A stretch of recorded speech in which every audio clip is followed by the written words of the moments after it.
Hello everybody, Shady Bunny here again, coming at you with a new 12-win analysis series. This time we're going to be analyzing the Warrior. Now, I know that the Warrior is technically the weakest class in the arena, so you might say like, Shady, why do you want to analyze that one? Can't you just do like Paladin or Mage, what everybody plays? But recently, I've been actually doing really well with the Warrior, like scary well, like really good. Right now, my average is at 7.5 with the Warrior. That's just straight up better than a couple of my other classes. It's obliterating my Druid win rate. It's better than my Priest, and I don't think it's just getting a lucky streak. I think I've really just come to understand how to play the Warrior. Now, I'm not gonna sit here and say like, hey everybody, Warrior's overpowered. We just didn't know how to play it all this time in the arena. But I do think I can teach a lot about how you have to approach the arena as a warrior, which I hope to do in this series. As always, we're gonna go through the draft first, which will be included in this video. We'll be doing a draft, and then I'll be analyzing every game. I think this is, well, I'm not gonna spoil the the score in the end. Might be a 12-0, might be a 12-1, might be a 12-2. Then at least there's a little bit of suspense. You don't know whether I'm gonna win or lose for sure. So yeah, I'd say let's dive right in. Let's switch over to the other screen here. Here we go. I got my recording paused. Let's mute it over here. Let's take it away. I chose this particular run because it was the run where I first came to the conclusion of like, oh, this is really how I have to play it. It was kind of just an experiment. I drafted this warrior deck with the intention of just entertaining the stream.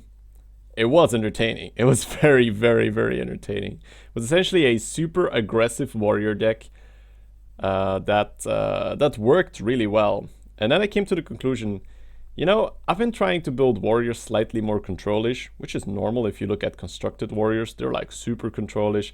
Their hero power also suits control a bit more, but you know, the warrior hero power doesn't really do anything in arena now, does it? I mean, sometimes it's gonna heal you out of a fireball range. Sometimes it's, you know, gonna allow you to use your weapon for a kill, but usually, let's face it, the warrior hero power it's not gonna do much. So that's why when I draft a warrior, I try to draft it really aggressive so that I don't come to the point where I have to use the hero power. So I'm not saying that the class is perfect, because obviously you don't want to have a class where you're like, all right, I kind of have to win fast so I don't have to use my hero power. I think that they should redesign it maybe a little bit for the arena. But if you're just looking for pure results, I think that's the way to go right now. You can see that it took me a long time to make this pick. I'll pause it for a second. It's because I was thinking, okay, so Knife Juggler is the best card here. You know, we're not gonna beat around the bush. That's just how it is, right? Look up any tier list. Knife Juggler will be the top tier card. Any other class, I would have slammed the Knife Juggler, even in a Hunter. But then I realized, like, you know, we're playing Warrior. I really don't want to prolong the game. Arcane Golem's just really good at closing out the game. So that's why I picked the Arcane Golem in that pick. Which is just gonna, I don't know, I think a lot of people are gonna be like, what? That is never right, man. That is never right. But then again, this month alone, I've done 3 12-win warriors. So maybe I'm onto something. Maybe I'm just getting really lucky. Who knows, right? But I'd say try to give it a chance, you know, try to open up your mind for this. Because honestly, maybe if I saw this pick 2 months ago, I'd be like, wow, what a noob. Turn off the recording. I can't learn anything from anyone that picks the Arcane Golem over a Knife Juggler. But I'd say just give it a try, see if I can teach you anything. And definitely this run is super entertaining. So if anything, you know, it'll be fun. It'll be real fun to watch this. Okay, so next card up. We have an Archmage, Blackwing Tech, and an Ogre Magi. We're gonna pick the Blackwing Tech here. It's just a better curve card. You've got a lot of 4-drops in Warrior that you're gonna get. You're gonna get your Death Spite, your Ratty Weaponsmith. Could get an Axe Flinger, but it's not like super good for 4. But that's like the main ones. You also have Korkron Elite. You don't necessarily want to play that on 4, but that's already 4 class 4s. Whereas there's only one real class 3 that you want to drop on 3, and that's a Frothing. Like a Warsong Commander on 3 isn't great. So yeah, here we're gonna pick up the Blackwing Tech. It took me a little bit because I was really debating if I should pick up the Archmage, because Archmage I feel is a better card than the Blackwing Tech, if you don't get a dragon, of course. But Archmage is a bit too slow for this kind of style. It does survive usually, so it will allow you to go 4 phase in the end, but it's a bit too slow. You'd much rather have something like a Sunwalker on 6, or maybe even a Reckless Rocketeer to provide a bit more reach. So there we go. Going for the tech here. And some of that morning coffee here while we are making this awesome video for you guys. This pick is fairly straightforward. We pick up the Spellbreaker here. Whirlwind is an okay card, but really not good enough. And Spellbreaker allows us to be aggressive. I really don't like this pick. It's Kobold, Infantry, and Loot Hoarder. They're all bad in my opinion. I'm someone who really dislikes Loot Hoarder. Now, you might also think like, wow, really? Loot Hoarder is great. It draws you a card. It doesn't really draw you a card. It's more of a cycle card, because Loot Hoarder usually isn't going to kill anything. I mean, if your Loot Hoarder ends up killing a Fairy Dragon, great. Bravo. Super good. You're not going to hear me say that that's bad.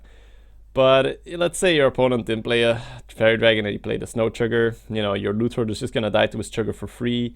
You've invested 2 mana to put him out there, and you've just cycled. So you paid 2 mana to deal 2 damage to a Snow Chugger. That's really not that good, right? So Loot Hoarder for me is more of a later game card where you can cycle them. I mean, in the end game, I would prefer Loot Hoarder over River Croc, because they're both going to deal 2 damage, and at least the Loot Hoarder is going to draw you a card. But for the very early game, I'd much rather have a 2-3 or a 3-2. But they're not available here, and I recognize that a couple Geomancer is just going to do about as much as a Loot Hoarder. So then, you know, I take the Loot Hoarder. Here for me, it's fairly easy Kor'kron Elite. One of those really aggressive cards that I like to play. It's really good at killing 2/4s, stuff like Gnomish Inventor, you just can straight up kill it. And it's of course a lot of reach. Here we have a Legendary, awesome pack here. It's a fairly easy Sneasalt Shredder. I'm just pointing at the Major Dormo. See if the chat would like to play with a Major Dormo deck. Toshli isn't bad, and she comes down 2 turns earlier, but I mean, the impact that the Sneeds has is just so much bigger that I'm willing to wait an extra 2 turns to get the Sneeds up. It doesn't synergize that well with what we're trying to do here, but at least you'll have your, you know, your secret weapon to use in the late game, so that, you know, you're not stuck just like against a Paladin, for instance. That's really when a warrior struggles in the end game. You're armoring up for 2, he's making a dude. You're armoring up for 2, he's making a dude. I mean, it's super imbalanced in the late game, warrior versus paladin. So then having 1 bomb, you know, 1 force tank max, 1 storming champion, one Sneeds or whatever, helps out a lot. Ooh, that was a really fast pick. But let me just go back for a second. So here we are. So for me, it was a really fast pick because Arathi Weaponsmith is amazing. It's one of those core cards in a warrior draft. You don't need them, but they are very good. You need some core cards, right? Some of the core cards, the Taskmasters, the Arathi Weaponsmiths, Deathspite, these guys for me are the core, you know, Fiery War Axe. You don't need all the core cards, but you need some. So whenever you see one of those core cards, try to slam them. They're just super solid. Being able to put a 3/3 body on the board and use your weapon, it's just it's a fast card, right? 2/3 of the card can attack straight away. You know, it provides 5 power on the board, 3 in the form of a creature, 2 in the form of weapon, and 2 damage can attack straight away. So for me, very nice card. Okay, so here fairly easy pick again, another core card, and you know, we don't have a dragon yet, and Gorubashi Berserk are slightly too slow, so fairly straightforward. Here, this pick, I want to pause a little bit, because this is one that's actually, ooh, let me just see when I'm not hovering over a card here. This is a really interesting one, because on one hand, you have the Battle Rage, which is just the better card, I would say, and you've got Heroic Strike. I really like to play with a Battle Rage, but the Battle Rage is one of those cards that you only want 1 of. And whenever I have this where I only want 1 of those cards, and you know, you see it's pick 9 right now, 8 out of 30 cards drafted already. For me, it's a bit dangerous to draft it this early, because I'm like, it's up against the Heroic Strike, which I kind of like. I think Heroic Strike doesn't get nearly enough love. For me, Heroic Strike is basically a targeted flame cannon. That's pretty good. I do realize that there are some limitations that a flame cannon can overcome that a Heroic Strike cannot. Flame cannon can hit a stealth minion. Flame cannon can hit past taunts. But, you know, that I feel that is made up for the fact that you can target it. Yes, you're gonna take damage when you use Heroic Strike, but for me, my life total, especially in those early turns, is just irrelevant. If anything, I'd love to take a little bit of damage that I can use Battle Rage later on. So for me, Heroic Strike, it's a really good card. Now, there's one big limitation on Heroic Strike, is the fact that it uses your weapon swing for the turn. So you can't use Heroic Strike and use a weapon swing.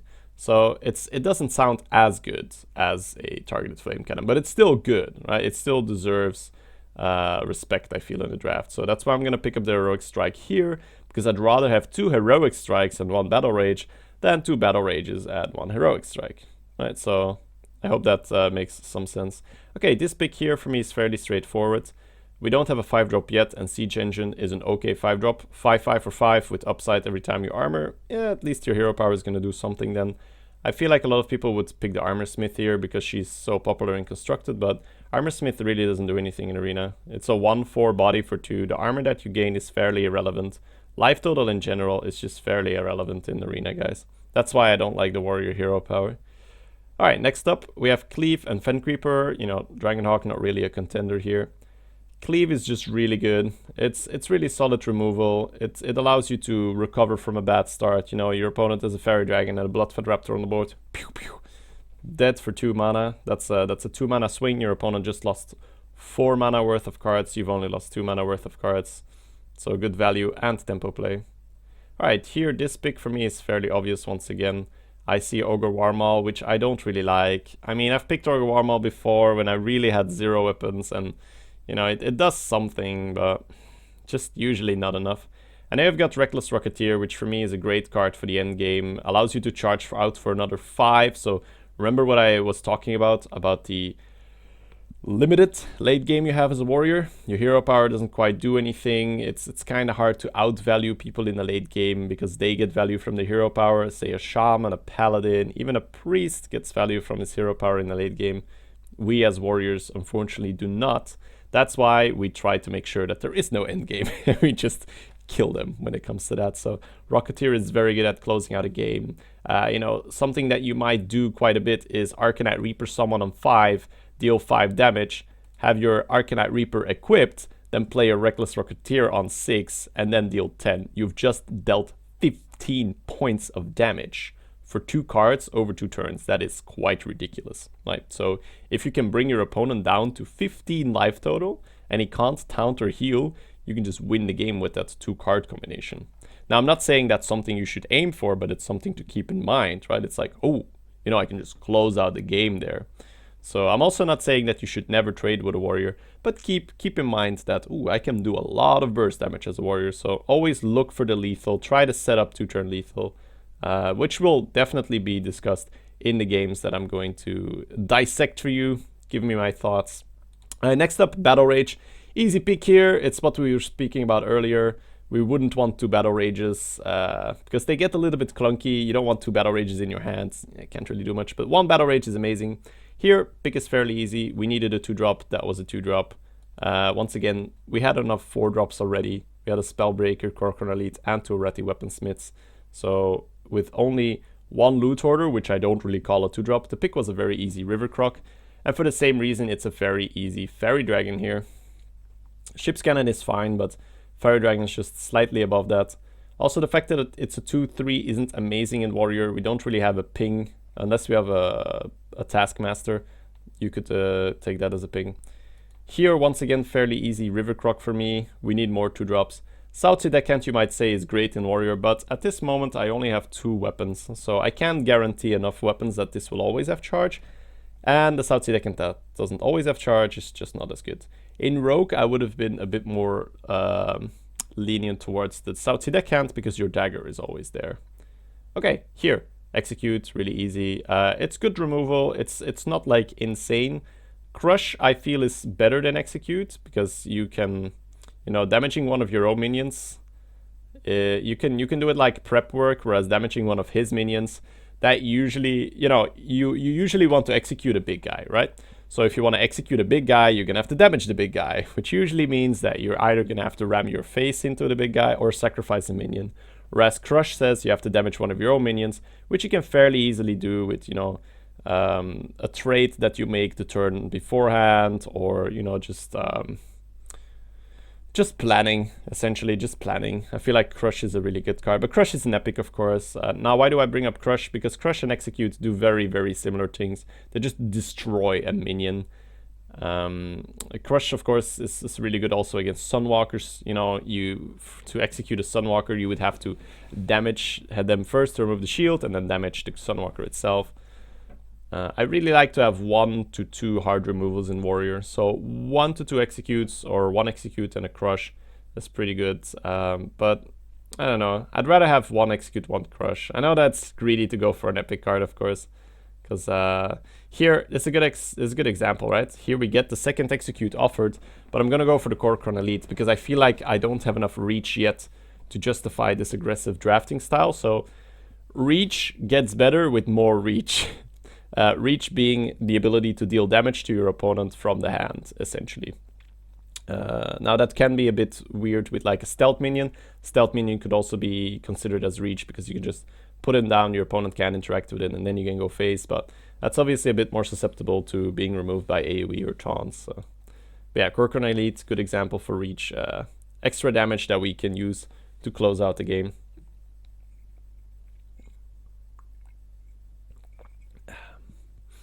So I gave it some thought when I was drafting. There we go, still the Kor'kron. Okay, here you might say, hey Shady, look at your 2s, man. You've got 1, 2, 3 2-drops. I don't count the loot hoarder. You've only got 1 3-drop. Your early games have been in shambles, so pick the Blackwing tech, easy pick here, right? I kind of disagree. I think Dread Corsair is really good in Warrior. This thing comes out for free so often. A 0 mana 3/3 on turn 4 with a Dead Spite, or turn 5 with an Arcanite Reaper is pretty nuts. Now I do realize that I have none of those cards yet, but I feel that it's fairly likely that we're gonna get it. And even if we don't get it with a Arati Weaponsmith, it can come out for 2 mana, which is fine, 2 mana 3/3, that's like Ira for Grizzly with the the 1 mana cheaper, so that's all good. Excuse me, sorry for that. Okay, took me a little bit. I'm gonna fast forward a little bit. All right, pick 20. Yeah, that's the next pick here. So we have Axeflinger, Wolf Rider, and Salty Dog. Once again, you might say, easy Wolf Rider. We're building an aggressive deck, right? You just said more reach. Reach gets better with more reach. So hey, let's pick up the Wolf Rider. I kind of disagree. I think Axeflinger is more likely to deal more damage than the Wolf Rider. The Axeflinger is likely to deal more damage than the Wolf Rider. There we go. English is hard. The Axeflinger usually does not get one shot. This means that they have to kill it in 2 chunks. 5 damage is fairly hard to do, and if they manage to kill it in 5, it's gonna be rather the exception than the rule. So if Axeflinger gets hit twice, he deals already 4 damage to the opponent's face. Now, I don't know about you guys, but if you Wolf Rider your opponent's face, he's usually not going to live to punch the face another day, right? He's gonna get swiped, he's gonna get Mage Hero powered, he's gonna get hit by a Sylvaneth Recruit or whatever, right? Now, of course, there are moments where Wolf Rider survives, but once again, that is rather the exception than the rule. So on average, an Axeflinger will deal, I'd say, 4 to 6 damage, 2 damage that he can deal himself by hitting the face, and then the another 4 damage recoil, whereas a Wolf Rider will usually only deal 3. So if we stop to think about that for a little bit, the Axeflinger is actually not that bad of a card for the aggressive style that we are trying to execute. Now, there is one huge downside with it, which is the Stampeding Kodo. Stampeding Kodo absolutely destroys the Axeflinger, and that is just a risk that I'm willing to take. I also try to not play him on curve. I try to play the Axeflinger later on, or when the board is super favorable for it. Let's say your opponent just played Muster for Battle, Axeflinger is pretty decent at that point. You're probably going to get a lot of free damage out. So we'll pick the Axeflinger here, and yeah, just remember, he's not a great curve card, so you'd rather play your Arathi Weaponsmith on 4, then your Axe-Flinger. But, you know, let's say on turn 7 or whatever, it's probably going to deal more damage than the Wolf Rider. Okay, here, once again for me, fairly easy pick. We don't really have mechs other than the Sneedsold Shredder, unless I miss one. No, we have the Siege Engine, that's true, but none of the early mechs, right? We don't have Warbot, we don't have like a Mech Warper. So for me, it's an easy Mad Bomber. We still need 2 drops. I'm looking for about 6 cards that I can play on turn 2. So the curve that I used in my previous video, the Rogue analysis, somewhat applies to the Warrior analysis. It does get changed a little bit because you have weapons. Weapons change this curve a lot. Are you okay to pick 4 2-drops and 2 Fiery War Axes? Yes, you are. Because the Fiery War Axe on turn 2 is even better than playing a minion on turn 2. Are you still fine having 5 or 6 2-drops and 2 Fiery War Axes? Yes, you're still fine to have that.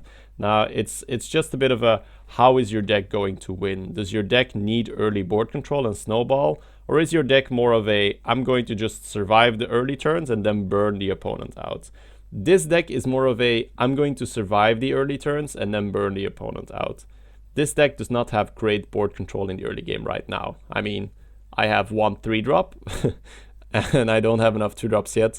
I don't have Fiery War Axes, so it's you know, that curve becomes a bit more important when you need the board to win the game. Okay, this pick's actually pretty interesting. We have Mechanical Yeti, Frostwolf Warlord, Mad Bomber. Once again, you would say this is a super easy Mechanical Yeti, but I think if we look at our cards right now with 2 Korkrons, Spellbreaker, Corsair, Axe-Flinger, and 2 Weaponsmiths, we have more than enough things to play on turn 4, and I only have 1 3-drop and just not enough 2-drops right now. So for me, I'm going to pick up the Mad Bomber here. Mad Bomber is also a pretty decent card to help out with early board control if you are a bit light on 2s and 3s, because your opponent is more likely to have more cards on the board, and then the Mad Bomber can get you like a cheeky little advantage on the board without really investing too much. He could just hit you in the face 3 times, but hey, that's the risk we take. We are playing, you know, a card game. Card game by nature is risky because you might just draw all your cards in the wrong order. So taking small risks is part of the game. All right, so here you might say easy Gilblin Stalker Shady. We've been talking about the curve non-stop. Great curve card, let's pick it. Here I feel that because of that Mad Bomber, we're actually not in a bad spot anymore. 1, 2, 3, 4, 5. 5 actual 2s and a Loot Hoarder for emergency 2-drops. So we're at around 6 2-drops right now. And I'm a huge fan of Slam. Slam activates Execute. Slam can provide a little bit of card draw. It's, well, I mean, technically it's a cycle, but if it ends up helping killing something, it's more of a card draw spell. Because you are, you know, you're killing something and drawing a card. That to me justifies picking the Slam here. I really like it. I can pick 2 Slams. It's not too many for me. 3 is probably around 4 Slams, I would say, is too much. But 3 Slams is still doable because the card replaces itself. You could even slam your Amani Berserker if you had one to activate it. You can slam your own Acolyte of Pain. So there's a lot of utility for this card, and you know it just helps you to not run out of steam, which is a really common problem with warriors, right? A warrior deck will run out of steam, so you have to look for either a slightly heavier deck, with slightly I mean having around 2 6-drops and a 7-drop, or you know, just a really aggressive deck, but have a Cult Master, have a Battle Rage, have a Slam here and there, have some card draw. You know, you want to make sure that if you have a really aggressive low curve deck, you have a little bit of card draw to go with it. Now you might think like, wait, aren't aggressive decks supposed to be low on card draw and just more on threats, and aren't control decks supposed to have more card draw? That's the other way around, I feel. Just take Ebola Din right now on the ladder as an example. They have such a low curve that they can fit the card draw in their deck and it doesn't quite hurt their curve. Whereas if you have a very, very expensive slow deck, having a lot of card draw in a deck like that, especially in Arena, is going to kill you. You know, if let's say you have a really heavy control mage deck, using Arcane Intellect on turn 3 is usually not going to end well for you. Your opponent's just going to play Ogre Brute on turn 3 and you're going to have, you know, lost complete control of the board. Whereas a really fast, aggressive deck, let's say a rogue deck might be able to sprint on curve because you just played all your cards out, and on turn 7, you know, you only have 1 or 2 cards in your hand, of which one is the sprint. That being said, however, I'm getting a little bit sidetracked, but I want to make sure that in these videos I give you all the insights, right? I make sure that everything that pops in my head, I want to put that in the video and just use the time that we have now, because when I'm streaming, when I'm playing, when I'm drafting, when I'm coaching, I usually don't have enough time to explain everything. So that's what these videos are for. I want to make sure that I can give my thoughts to you guys and help you out and just give you as much value out of this video as you could possibly get. Now, I've been talking around this pick for a little bit because this is a really, really interesting pick. I think on first hand, everybody says, okay, Zombie Chow, easy, right? Easy Zombie Chow. And I'm going to disagree, which sounds weird, but I don't like Zombie Chow in Hunter and in Warrior. Other classes, I love Zombie Chow. I think Zombie Chow is legit broken. Turn 1 Zombie Chow, it's like you play the River Croc on turn 1. It's just damn right cheating, right? But in a Warrior deck, in a Hunter deck, if you do not draw the Zombie Chow on turn 1, I feel like it can't leave your hand anymore. And that's quite a statement, and it's not always going to be like that. But we've just said that we are a very aggressive deck. We want to kill the opponent. It is super counterproductive to restore 5 health to the opponent if we are, a really aggressive deck that needs to win with a life total swing rather than with a card advantage swing. So for me, he's out of the picture. It's Leper Gnome or Heroic Strike. I do recognize that if you have a Zombie Chow on turn 1 as a Hunter or a Warrior, he is still a very good card, because the heal will not matter, you won't have dealt enough damage to your opponent anyway. But anything but a turn 1 Chow, I feel, is unplayable. Well, maybe like turn 2 if you have another 1-drop. But other than that, I just feel like you can't play it anymore. So that's why I avoid Zombie Chows in Hunters and in Warriors. Here, for me, it's the Heroic Strike. Heroic Strike, I've already said that it's somewhat of a targeted flame cannon, with obviously a little difference here and there. I also just like the reach that it provides, an extra 4 damage. It can go face, it can go on a minion. It's pretty legit for me. All right, and that puts us on pick number 25. So 5 more cards after this. And I have to say that the last 5 cards really helped out in the draft, because right now the deck looks pretty fun, but just like that, right? It just looks like a fun Warrior deck where you're like, okay, well, we're going to hit some people in the face. It's probably not going to do too much. Let me just fast forward a tiny little bit. It was a difficult pick, I did explain to you guys. Okay, here you saw me just pick a Bloodfen Raptor. Alright, so I think I'm about to slam the Heroic here. Oh, Arcanite Reaper in between, I'm glad that I went back. So Arcanite Reaper, Execute, and South Sea Deckhand. I have no weapons other than my 2 weaponsmiths. This seems like a super straightforward Arcanite Reaper.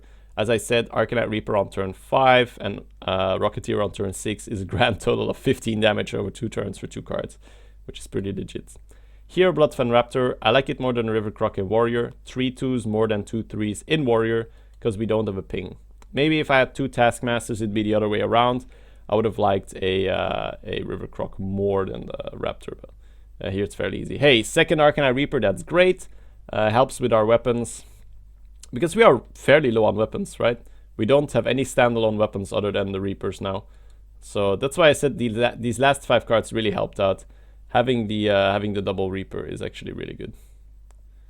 So yeah, lots of face damage, lots of reach, and they also provide good board control. 5 mana for 5 damage times 2 is really not bad. It's like, basically double Fireball for 1 mana more. You are taking a lot of recoil damage, so I do recognize that.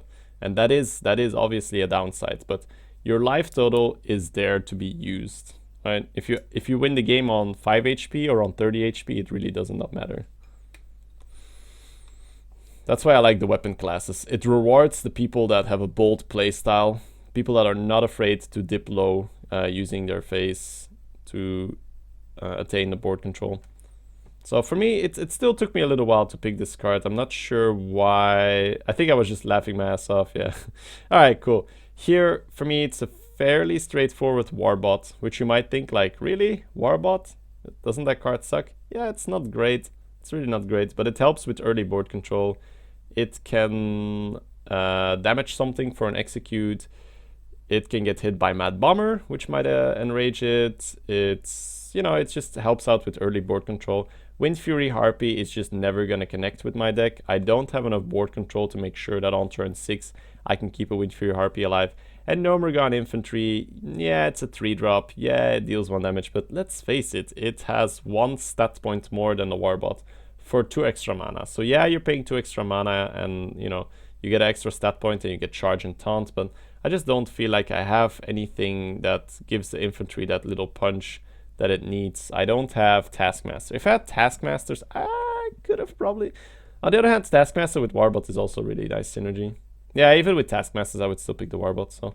I don't think Warbot's a bad card. It's not unplayable, it's not great, but it's definitely not bad. Just skip ahead here. It was apparently quite a difficult pick. But I have gained a lot of warrior experience since this video, because this is the first... Oh, sorry, we have a sub-hype in between here. Okay, there we go. Waiting until the bunny disappears here. Cool, so here we have Sludge Belcher and Upgrade. I was fairly torn between these two, because, you know, I was lacking some weapons, but Upgrade, it's too clunky. So it's an easy Belcher, which I now realize after playing more Warrior. As I said, this was the first Warrior run where I really made the switch of like, oh wow, I just need to be super aggressive when I played Warrior. Honestly, this was just an experiment for fun that turned out to work really well, and that really increased my Warrior average. So if anything, it would be really nice to learn from this run to see like, hey, let's make the Warrior more viable in the arena, because I would love to see more Warriors. Now it did take me a while, so I'm just gonna fast forward here, but need to know that we took the Belcher here, guys. I can see the full deck list. Bloop. Ooh, sorry, the game one. Alright, guys. So you see that the first game will be against the Priest. Well, we're gonna conclude it here, though. Let me just switch back here. Bloop. Here we go. So thank you so much for watching the draft of the Warrior run. So whether it's going to be a 12-0, 12-1, or 12-2, I'll leave out for now. So I'll just use 12 wins in the title so I don't spoil too much. I want to thank you all so much for watching. And yeah, stay tuned for a video release every day for the next 2 weeks to see how this Warrior run concludes itself.